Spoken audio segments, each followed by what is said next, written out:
નમસ્કાર મિત્રો, ગુજરાતી વાર્તામાં આપનું સ્વાગત છે। જો તમે પથારીમાં બેસીને ખોરાક ખાશો તો શું થશે? ચાલો જાણીએ ભગવાન શ્રી કૃષ્ણ શું કહે છે। આ દુનિયાના દરેક જીવને ખોરાકની જરૂર છે। તેને ખોરાકમાંથી જ ઊર્જા મળે છે। દરેક પ્રાણીને અલગ અલગ ખોરાકની જરૂર હોય છે। પ્રાણીઓ પણ ખોરાક લેતી વખતે ભગવાનના નિયમોનું પાલન કરે છે। માંસાહારી પ્રાણીઓ ભૂખ્યા હોય ત્યારે જ શિકાર કરે છે, જ્યારે શાકાહારી પ્રાણીઓ અન્યને પોષવા માટે ખોરાક લે છે। તેવી જ રીતે મનુષ્યો માટે પણ ખોરાકના ઘણા મહત્વપૂર્ણ નિયમો સમજાવવામાં આવ્યા છે। જો આ નિયમોનું પાલન કરવામાં આવે તો માણસને ભગવાનના આશીર્વાદ મળે છે। આપણા શાસ્ત્રોમાં ભોજનની દિશા, ભોજનના પ્રકાર અને ભોજન લેવાનો યોગ્ય સમય વિશે મહત્વપૂર્ણ નિયમો જણાવવામાં આવ્યા છે। મિત્રો, ભગવાન શ્રી કૃષ્ણએ ભગવદ્ ગીતામાં ખોરાક ખાવા અંગે મનુષ્યને ખૂબ જ મહત્વપૂર્ણ સલાહ આપી છે। આ ઉપદેશ માણસને પ્રગતિ કરે છે, તેને લાંબુ આયુષ્ય આપે છે અને તેને તમામ પ્રકારના રોગોથી મુક્ત રાખે છે।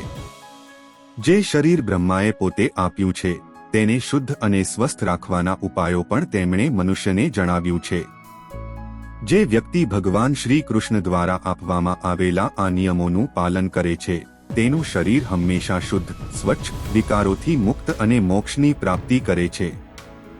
ભગવાન શ્રી કૃષ્ણએ ભગવદ્ ગીતા દ્વારા મનુષ્યોને ભોજનના પ્રકારો કહ્યા છે। કેવા પ્રકારનો ખોરાક માણસને ક્રોધિત, ક્રૂર અને રાક્ષસી બનાવે છે અને કેવો ખોરાક ખાવાથી વ્યક્તિ સદ્ગુણી, નમ્ર અને બીજાના મન જીતી લે છે।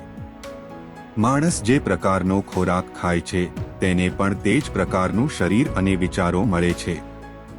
તેથી ધનની દેવી લક્ષ્મીને પ્રાપ્ત કરવા માટે વ્યક્તિએ માત્ર યોગ્ય ખોરાકની જ પસંદગી કરવી જોઈએ। માણસ ભલે ગરીબ હોય કે અમીર, ભલે તે મહેલમાં રહે કે જંગલમાં, તેણે પોતાના શરીરને સંતોષવા માટે ખોરાક લેવો જ જોઈએ। પરંતુ ઇન્દ્રિયોની વાસના એટલી ન હોવી જોઈએ કે તે તામસિક અને રાજસિક આહારનું સેવન કરીને ક્રોધિત, ક્રૂર અને ક્રૂર બની જાય। જે વ્યક્તિ વેર ખાય છે તે તેની પ્રતિષ્ઠા, મૂલ્યો અને તેના સ્વભાવનો પણ નાશ કરે છે અને દુષ્ટ કાર્યોનો માર્ગ અપનાવે છે। જે રાજસિક ખોરાક ખાય છે તે ક્રોધી, આળસુ અને હિંસક બને છે।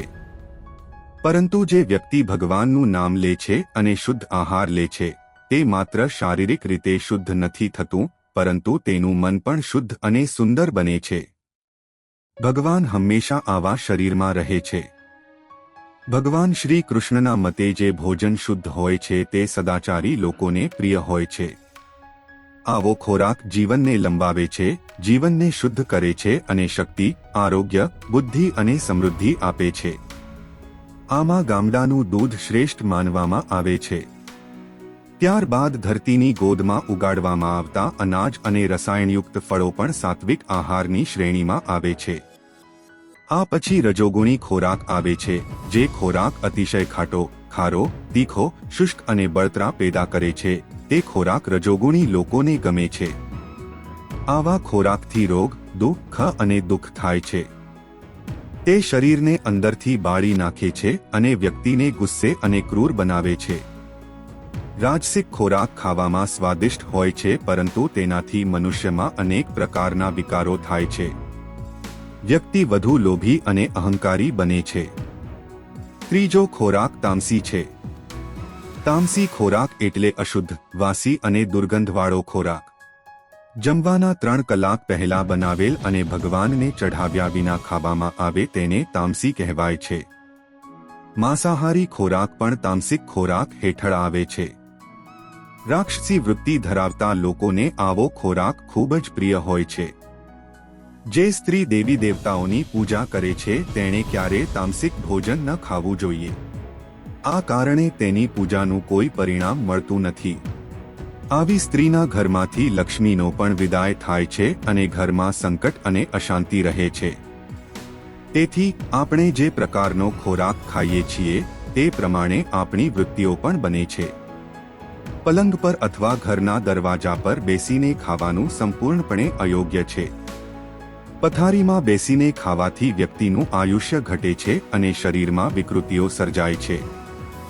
જમીન પર બેસીને ખોરાક ખાવાથી શરીરની ગરમી જમીનમાં પ્રવેશે છે, પરંતુ પથારી પર બેસીને આ ગરમી શરીરની અંદર જ રહે છે, જેનાથી રોગો થાય છે. ઘરના દરવાજા પર બેસીને ક્યારેય ખાવું જોઈએ નહીં, તેનાથી ગરીબી આવે છે. ભગવાન અને ગાયને અર્પણ કર્યા વિના ખાવામાં આવતું ભોજન પણ તામસિક માનવામાં આવે છે. આ માણસને અધોગતિ તરફ લઈ જાય છે. બીજાના મોઢામાંથી હીનવીને ખાવાથી અથવા બીજાને ભૂખ્યા રાખીને ગુપ્ત રીતે ખાવાથી દુઃખ, ગરીબી અને વિનાશ જ થાય છે. ખોરાક હંમેશા ભાગોમાં ખાવો જોઈએ. ભોજન કરતા પહેલા માતા અન્નપૂર્ણાનો આભાર માનવો જોઈએ અને ખોરાકને ક્યારે ફેંકી ન દેવો જોઈએ. વ્યક્તિએ જરૂરી હોય તેટલો જ ખોરાક લેવો જોઈએ. શાસ્ત્રોમાં ભોજનને પરબ્રહ્મ કહેવામાં આવ્યું છે, તેથી અન્નનું અપમાન કરવું એ શ્રીકૃષ્ણનું અપમાન માનવામાં આવે છે. ભોજન કર્યા પછી હાથ ન ધોવા જોઈએ, તેનાથી પિતૃ દેવતા નારાજ થાય છે અને વ્યક્તિ પિતૃ દોષનો ભોગ બને છે. જમ્યા પછી તરત જ પાણી ન પીવું જોઈએ, તેનાથી પેટની અગ્નિ શમી જાય છે અને ખોરાક બરાબર પચતો નથી. ખોરાક લીધા પછી વ્યાયામ કે ભારે કામ ન કરવું જોઈએ. જમ્યા પછી થોડી વાર બેસીને ફરવું જોઈએ. જમ્યા પછી તરત પણ વ્યક્તિએ સૂવું ન જોઈએ. જમતી વખતે વાત ન કરવી જોઈએ અને હસતી વખતે કે ગુસ્સામાં ખાવું જોઈએ નહીં. ખોરાક ખાતી વખતે પ્રથમ 3 કોળિયા મોંથી લેવા જોઈએ. જો તમને આ વિડિયો પસંદ આવ્યો હોય તો વિડિયોને લાઈક કરો, ચેનલને પણ સબસ્ક્રાઇબ કરો અને તેની બાજુમાં આવેલ બેલ આઇકોનને દબાવો અને તમામ પસંદ કરો, જેથી તમને વિડિયોની સૂચના સૌથી પહેલા મળે. અને કોમેન્ટ બોક્સમાં શ્રી કૃષ્ણ જય શ્રી રામ લખો. વિડિયોને અંત સુધી જોવા બદલ તમારો ખૂબ ખૂબ આભાર.